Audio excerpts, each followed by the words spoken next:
سلام رفقای کنکوری. امروز یه سوالی آوردم که دقیقاً خود تمرین کتاب درسیه. بریم با هم بررسی کنیم. سوال کنکور تیر ماه رشته تجربی. سوال 114. رادیکال x به اضافه یا منهای رادیکال x منهای 4 مساوی با 2. حاصل عبارت مزدوجش منهای 2 رو از ما خواسته. خب تمرین 5 صفحه 67 کتاب ریاضی دهم دقیقاً همین سوال رو به ما داده.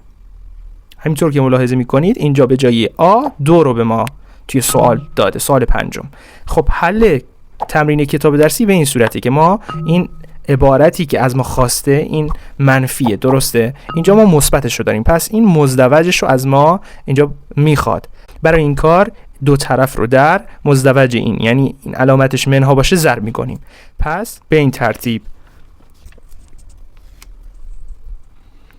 خب سوال کنکور همین عبارت رو از ما خواسته، یعنی مزدوج عبارت اولی، اما منهای 2 و اینجا آ رو هم مجهول داده. خب مهم نیست، ما بازم دو طرف رو در یه مزدوج ضرب میکنیم، یعنی در علامت مثبتش، بینشون باید مثبت باشه و چیزی که به دست میاد اینجا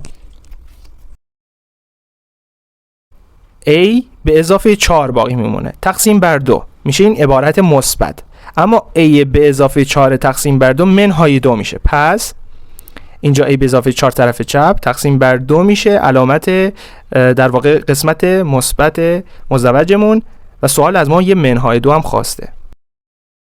به این صورت میشه. بعد برای این کسر من به جای 2 می نویسم 4 دوم و a به اضافه 4 منهای 4 میشه. این منهای 4 و مثبت 4 با هم میرن، a تو صورت میمونه و 2 در مخرج، پس میشه گزینه 4 a دوم.